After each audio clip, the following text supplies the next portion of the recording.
Bueno, pues dejamos atrás ya la actualidad de la jornada, aunque vamos a seguir indirectamente relacionados con ella. Y además hoy es uno de esos días que aquí, Paola y yo solemos decir que nos salimos al recreo, entra un soplo de aire fresco en estos estudios donde siempre hablamos con concejales, presidentes, consejeros de política, de gestión y demás. Y de vez en cuando pues, nos permitimos el lujo de hablar de otras muchísimas cosas, seguramente también con carga política, pero con un protagonista que no es demasiado habitual verlo aquí en estas pantallas. En otras muchas sí, en 4, en Telecinco, en La Sexta, en Telemadrid, en un montón de ellas. Es licenciado en Derecho, pero muy pronto empezó a enfocar su carrera en las relaciones humanas, en los recursos humanos, en la organización empresarial y actualmente preside Padula y Partners, es autor de diversos libros, el último acaba de salir, se llama Donde Gentes, hablamos de Euprepio Padula, muy buenas tardes. Buenas tardes. Y muy bienvenido. Bienvenido y, oye, yo amenazo venir mucho más, porque estoy enamorado de esta isla, así que, vamos, te quitaré algún sitio de vez en cuando, algún concejal, algún político local. Sí, encantado de que así sea, sin olvidar naturalmente la cosa local, la cosa nuestra, pero siempre es un lujo ampliar un tanto los horizontes. Bueno, esta mañana ha intervenido en Lanzarote ante su futuro, un encuentro en el que han participado distintos pensadores, hombres de empresa, de la economía, del mundo del humanismo, etcétera, y que ha sido en la Cámara de Comercio. Y Euprepio ha planteado una cuestión que es la importancia del humanismo dentro del liderazgo y de la gestión del talento, ¿no? Un aspecto muy interesante y que me gustaría subrayar sobre cuál es la importancia justamente de introducir el humanismo en este mundo aparentemente, ¿verdad?, tan frío, tan de resultados. ¿Cómo es la Bueno, yo creo que el liderazgo humanista no debería estar nunca más de moda que hoy, ¿no? Estamos en un periodo de falta de liderazgo y eso es suficiente ver la tele o vivir la política actual para darse cuenta realmente que todo lo que podamos decir del liderazgo actual, de los políticos actual, llama no por el humanismo, sino por el egoísmo, por el narcisismo, ¿no? Estamos dominados por una época de liderazgos autocráticos, de liderazgos populistas, que no tienen nada que ver con el humanismo, que en cambio pone al centro los intereses de todas las personas. Y de esto hemos hablado hoy en la Cámara de Comercio, ¿no? De cómo realmente necesitamos volver a poner a las personas al centro de nuestro mundo, no solo de las empresas, también de la política, porque al final poner al centro las personas quiere decir que las empresas son más humanas, que permitan a la gente crecer, pero también al político de trabajar con la vocación de servicio hacia la gente, que es la que debería tener siempre. Sin embargo, en los últimos años sabemos que esto no ha pasado. Y además tú comentabas una época tan fría. Estamos dominados por la digitalización. Parece que ahora mismo la digitalización ha prácticamente superado el humanismo y todas las que son sus características. Yo creo, fíjate que nos hemos equivocado muchas veces. Yo creo que realmente sociólogos, filósofos, políticos y todos los que creemos realmente en la importancia del humanismo, creo que nos hemos un poco rendidos a lo que es el dominio de las máquinas, de la digitalización, de la inteligencia artificial.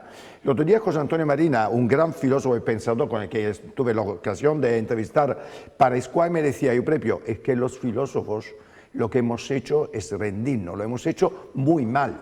Admitía que realmente nos habíamos rendido a lo que es lo más fácil, dejarse dominar por las máquinas. Yo personalmente creo que esta no es una batalla perdida, en el sentido que yo creo en la digitalización, creo en el progreso científico, pero también creo que las personas no podemos dejar de gestionar las máquinas. Estamos en un momento, por ejemplo, en el cual se habla de todos los peligros que tiene la inteligencia artificial, para todos. Hemos visto el impacto negativo que puede tener hasta en la política. Hemos visto el impacto que tiene a veces en elecciones políticas que han sido influidos por hackers, por diferentes mecanismos digitales que han permitido a veces incluso alterar un poco los resultados de votaciones. Esto es el futuro. Tenemos que dejar que los peligros de la inteligencia artificial nos domine, por lo tanto lleven a la destrucción de la sociedad como la conocemos. Yo creo que no. Se trata sencillamente de regularlo. Claro. El peligro no está en las máquinas, está en los que la gestionan. La inteligencia artificial es absolutamente extraordinaria y nos puede llevar a cosas maravillosas, pero siempre cuando se gestione bien. Y el peligro no está en la inteligencia artificial, está en los que la gestionan y muchas veces la están gestionando para objetivos que no son especialmente pacíficos. Muy buenas tardes, Pío. Yo sí quería preguntarle, porque justamente, bueno, en las jornadas que han tenido lugar esta mañana, en todo esto donde ha estado todo esto que hemos comentado, el gran reto del futuro, jornadas pues principalmente dirigidas, ¿no?, a esos jóvenes y emprendedores. ¿Usted cree realmente, con todo esto que hemos comentado, por lo que ve, por lo que percibe, por lo que escucha, por su dilatada trayectoria profesional, que vamos a ser capaces, esos jóvenes, esos nuevos emprendedores, de incorporar ese humanismo y de establecer a su vez esa barrera para poner límite a esas nuevas herramientas? Yo creo que sí. Fíjate, Paula, que hemos visto, la pandemia yo creo que ha sido un momento clave, que para mí ha sido positivo desde el punto de vista del liderazgo. ¿Qué ha pasado? Yo creo que todos, los mayores, pero especialmente los jóvenes, durante la pandemia, la que nos ha encerrado en nuestras casas, que nos ha hecho ver en realidad que realmente pues, en la vida puede pasar cualquier cosa. Una pandemia que, por supuesto, se ha llevado muchas vidas adelante, pero nos ha dado inmediatamente el miedo, la percepción que nuestra vida, nuestra existencia es más pasajera de lo que quizás a veces nos gusta a los humanos pensar. Y esto para los jóvenes ha sido de un impacto extraordinario, extraordinario. Yo trabajo con muchas consultoras de las grandes que contratan en España 1.500 personas al año, jóvenes evidentemente. Los jóvenes de repente han cambiado un poco la perspectiva de sus carreras. Se han dado cuenta que trabajar es fundamental, pero trabajar es fundamental también para ser felices. Y muchas veces la felicidad que nosotros quizás en nuestra época, nosotros que venimos del baby boom, pensábamos que el trabajo era no solo más importante, probablemente era lo único que nos interesaba hacer carrera. Ahora los jóvenes probablemente piensan de forma inmediata mucho más que nosotros que hay que buscar otras cosas. Por lo tanto, en un empleo, en una carrera, buscan otros valores. Y esto hace que los jefes tienen que aplicar más fórmulas que no sean el caramelito de la subida del sueldo, ¿no? Y esto obliga a los jefes, a los líderes, a aplicar recetas de liderazgo humanista en el cual prácticamente se demanda mucho más trabajo de responsabilidad para que la gente esté bien y contenta en los trabajos, cosa que nos parece esencial, pero evidentemente en las compañías antes no se pensaba tanto a esto, ¿no? Por lo tanto, yo soy optimista, porque los jóvenes yo creo que no son, como muchos dicen, unos malcriados, que lo tienen todo. Hombre, por supuesto que todos queremos ser cuidados y mimados. Quizás los jóvenes lo tienen bastante más claro de lo que hemos tenido nosotros muchos años y nos pueden ayudar hasta los mayores a vivir y trabajar un poco mejor. Bueno, vamos un tanto al origen. ¿Ha evolucionado el líder o debe de seguir evolucionando el líder? ¿Qué es ser líder? ¿Qué es ejercer un liderazgo? Dar ejemplo, hacer que te sigan, ponerte delante, imponer tus ideas. ¿Qué es un buen líder? Hombre, un buen líder es alguien que no tiene que imponer nada, que realmente le siguen los demás por cómo trabaja, por cómo gestiona su empresa y su gente. El líder no impone. Eso es un poco el liderazgo autocrático, ¿no?, del jefe, del mando, y de aplica lo que te digo, ¿no? El líder es una persona que por cómo se comporta, que por lo que pone encima de la mesa en su empresa, la gente le sigue de una forma, yo diría, casi automática, casi inspiracional. Esto es lo que tiene que hacer un líder. Ha cambiado, estamos evolucionando bien, mal, de todo en la vida. Es decir, repito, si miramos un poco la tele, si miramos los casos de los líderes políticos, nos encerramos en nuestra casa y nos olvidamos, ¿no?, de todo esto. La realidad que creo que en las empresas sí que hay una conciencia muchísimo mayor de muchísimas cosas, sí que se está evolucionando, especialmente las empresas grandes. Yo creo que tenemos un paso adelante que tenemos que hacer, que todo lo que son las cosas de las que yo hablo, con las cuales yo trabajo en las empresas medianas y grandes, digamos de una forma un poco más a cascada, pueda permear un poco toda la sociedad, incluso las empresas pequeñas, ¿no? Que donde a veces es más complicado por las urgencias del día a día poder ser mejor jefe, ¿no? Yo creo que tampoco tenemos que olvidarnos esta realidad. España es un país, como sabemos, hecho de pymes fundamentalmente, y a veces todas las cosas tan bonitas que hablamos en las conferencias no llegan a este tipo de líderes de empresas más pequeñas.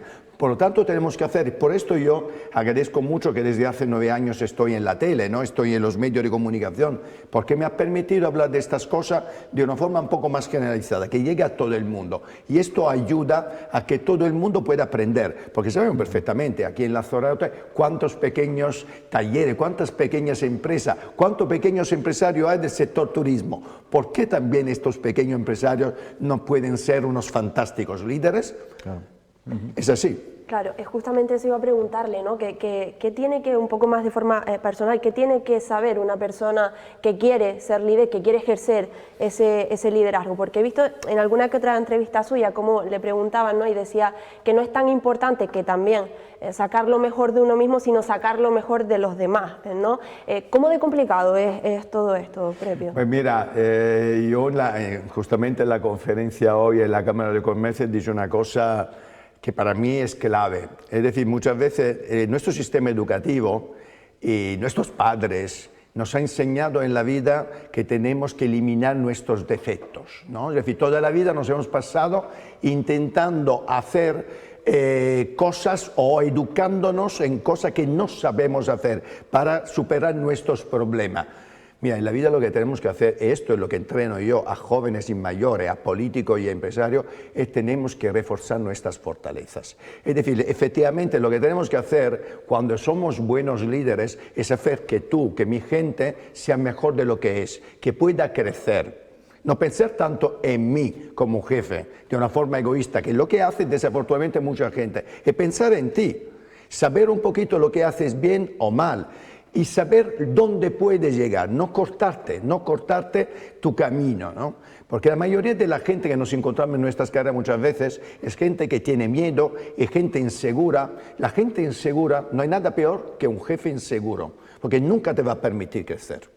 Y lo que hay que hacer realmente para ser un buen jefe es hacer que tú crezcas, que la gente que tiene alrededor crezca, que se desarrolle, no cortarle la carrera. Esto es lo que hace un buen jefe. Y esto vale para un taller, para un pequeño hotelito o para una empresa muy grande. Es una receta que vale hasta en nuestras casas, donde a veces los padres lo que intentan es encarrilarnos en carreras imposibles que no nos interesan lo más mínimo, cuando a lo mejor yo tengo otros talentos que puedo desarrollar perfectamente. Eso es ser un buen jefe, no ser egoísta. Bueno, hay una cosa muy gráfica en el mundo de la educación que refleja un poco lo que estamos hablando. Cuando el niño llega a casa con una nota, un 2 en matemáticas, un 10 en dibujo, y el padre va a la escuela diciendo que refuercen las matemáticas. El profesor le contesta que no, que lo lleve a Bellas Artes, ¿no? Efectivamente. Potenciar efectivamente sí, el dibujo. Eso es. Y la motivación, ¿qué es la motivación? Porque efectivamente puede darse esa cercanía, ese preocuparse, ese carácter humano de preocuparse cómo estás, cómo te va, y demás con el empleado, lo comentábamos ayer en la radio, ¿no? Sin llegar al chantaje emocional, sí, naturalmente, ¿no? Que sería eso de, bueno, me gano tu confianza para explotarte al máximo. Efectivamente. La motivación es tener un buen lugar de trabajo, comodidades, que te dé el sol, la media hora del bocadillo, o motivación es un objetivo clarísimo y a por él. Pues que depende de cada uno. Mira, hay gente que además no somos iguales, hay gente que es muy automotivada. Yo, por ejemplo, soy una persona que nunca he necesitado realmente que la gente o que mis jefes me tuvieran, que estuvieran detrás de mí para motivarme día a día, ¿no? Pero hay otra gente que no es así. Por lo tanto, depende mucho de la gente que tú tienes alrededor. Lo que sí que no vale es el café para todos. No vale que la receta que tú tengas o la manera que tú crees que vale prácticamente para liderar a las personas es válida para todos. No es así, esto no es así. De la clave humana, que es el conocimiento de cada individuo, por supuesto, ¿no? Y sin ser paternalista, a veces confundimos esta actitud de gestión de las personas con el paternalismo, ¿no? Paternalismo suena a cacique, a alguien que quiere dar el azucarito para manipular a la gente, para explotar al máximo. Es que no es lo mismo. Yo, por ejemplo, estoy en contra de la gestión paternalista de las empresas. No me gusta para nada. Yo creo que las empresas están para ganar dinero y, por supuesto, para llegar a sus objetivos. Pero tú lo puedes hacer machacando a tu gente o liderándola muy bien. Y puedes conseguir los mismos resultados de las dos formas. Incluso es más fácil cuando tú gestionas bien la gente llegar a los mismos resultados o a más. Pepe, tengo, porque tenía por aquí, por su trayectoria también, ¿no? Por lo que conocemos, ha tenido y tiene la capacidad de trabajar con diferentes, hablando de política, diferentes partidos políticos y hablando de personas, de cualquier tipo de personas, evidentemente. ¿Cómo se consigue esto? Quiero decir, ¿cómo se establece ese liderazgo y ese trabajo independientemente, ¿no? Porque estamos muy acostumbrados a poner barreras según la ideología, según el tipo de personas, etiquetas, efectivamente. ¿Cómo se consigue todo esto también para esas personas, nuevos emprendedores y nuevos líderes? Vamos a ver, yo por ejemplo, sí que tengo algunas limitaciones, algunas líneas rojas cuando entreno a políticos, porque la gente dice, pero tú entrenas solo a políticos del PSOE, del PP o de qué. Yo digo siempre que entreno a políticos que quiero que lleguen al poder y que pueden gestionar bien. Y en línea general, para mí, mi línea roja son los extremismos. Yo soy una persona fundamentalmente de centro y, por lo tanto, nunca entrenaré a ningún extremista, porque no me interesa nada que gobierne nada, ni su casa. Pero esta es mi regla, ¿eh? Seguro que hay entrenadores y asesores políticos, entrena a cualquiera, y yo tengo muy claro cuál es mi regla, ¿vale? ¿Qué hay que hacer con estas personas en el ámbito político o en el ámbito empresarial? A mí me parece que lo más clave, y yo los mayores éxitos que he tenido con políticos, ha sido justamente pensar que si tú mejoras profesionalmente como líder y pones a disposición de tu gente tu mejora, tu talento, pues que esto puede llegar a resultados extraordinarios. Lo que tiene muy claro para mí en la política y en la empresa, que no valemos solo para nosotros. Es decir, que el egoísmo, que el narcisismo en las empresas no sirve para el bien común. Eso es ser un buen líder. Es decir, desafortunadamente estamos tan acostumbrados a gente que busca el poder para él mismo, para ella misma, que ya nos olvidamos que realmente cuando entramos en política o cuando estamos de jefes en una empresa es para hacer que la empresa crezca o que el país crezca o que un ayuntamiento crezca por el bien común y que llegue a objetivos comunes buenos, no solo para nosotros mismos. Y por esto muchas veces, desafortunadamente, en la tele vemos solo casos contrarios. Abrimos un poco nuestras pantallas y vemos casos de líderes horribles. Y nos quedamos con esa cara. Pero la cara buena del liderazgo es esto, el bien común, la vocación para hacer el bien de la gente, en las empresas o en las instituciones públicas. Y aquellos que pues tengan muy claro que efectivamente su futuro, su horizonte profesional es convertirse en un líder, en un buen líder, liderar equipos y demás. ¿Cuál sería el mayor peligro al que se enfrenta? O sea, si yo ahora quisiera ser líder, oye, quiero ser un buen líder, pero ¿cuál es el mayor peligro que tengo? El ego. El ego. El ego, sí, el ego es el mayor peligro. Fíjate, porque el ego, lo que tenemos dentro, no lo que está fuera. El ego lo tenemos todos, claro. Especialmente los que tenemos cualidades para llegar muy lejos. El ego, todos los grandes líderes y los pequeños líderes, todas las personas con cualidades muy importantes tienen un ego, pero hay un ego positivo y un ego negativo. El ego positivo es lo que te lleva a triunfar en la vida, pero llevar detrás de ti toda la gente. El ego negativo es esa sombra tan grande que oculta tu talento. Es decir, el ego cuando es negativo, es decir, es egoísta, es narcisista, es manipulador, lo que hace incluso oculta tus cualidades. Y por lo tanto, ¿qué hace? Que tú puedas llegar. Hombre, eso no digo que un ególatra no pueda llegar a tener poder, pero el poder de una persona de este tipo siempre va a ser finalizado a sí mismo, nunca al bien común. Esto es el peligro de un gran líder, el ego. ¿Es muy difícil quedarte con ese ego positivo únicamente? No. Si eres buena gente, no. Si tienes valores claros y principios, no. El problema es que muchas veces este ego lo tiene gente que no tiene valores y que no tiene principios. Y por lo tanto, esto le lleva a ser un dictador, a ser un autócrata, a ser una persona que machaca a su gente. Prepi acaba de firmar un libro, se llama Don de Gentes. Yo ya he tenido oportunidad de leer un buen cacho de ese libro.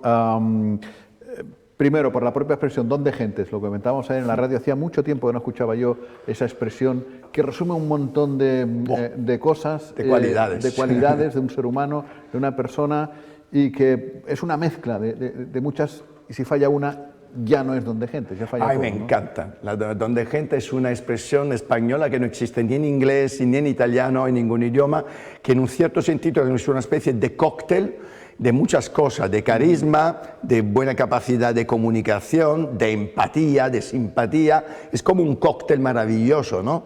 Un don de gente que para mí a veces tiene gente de lo más insospechada. Puede ser una persona muy famosa. Yo utilizo en mis conferencias siempre el ejemplo de Raffaella Carrà, la diva italiana maravillosa que ha triunfado también en España, o de Lola Flores, que son dos artistas que no eran ni las mejores cantantes, ni las mejores bailadoras o bailarinas, ni las mejores actrices, pero han triunfado porque tenían ese algo más, ese duende, ¿no?, que le permitía llegar y romper la cámara y llegar a todo el mundo, independientemente de clases, ¿no?, de raza o de personalidad. El don de gente es esto, que tú realmente entres en un sitio, comienzas a hablar y dices, oye, qué bien me cae esa persona. No sabes ni por qué te cae muy bien, pero consigue hacerte reír, hacerte feliz, ¿no? Es esta persona que tiene este algo más, que repito, es una mezcla de empatía, simpatía y capacidad de comunicación que le permite a veces triunfar incluso sin tener muchos más talentos. Bueno, pues Prepi, nos ha encantado tenerle hoy aquí. Le tomamos la palabra y te esperamos cada vez que tengas a Lanzarote. Mira, y si tienes un puesto aquí, a lo mejor me lo pienso. Nunca viene mal un gran líder, efectivamente. Muchas gracias por haberme invitado. Ha sido un placer. Y buenas tardes. Te quedas porque enseguida recibimos a los compañeros periodistas, a Domingo Rivero, en este caso, para completar la jornada de hoy y este bloque informativo como cada día. No se vayan.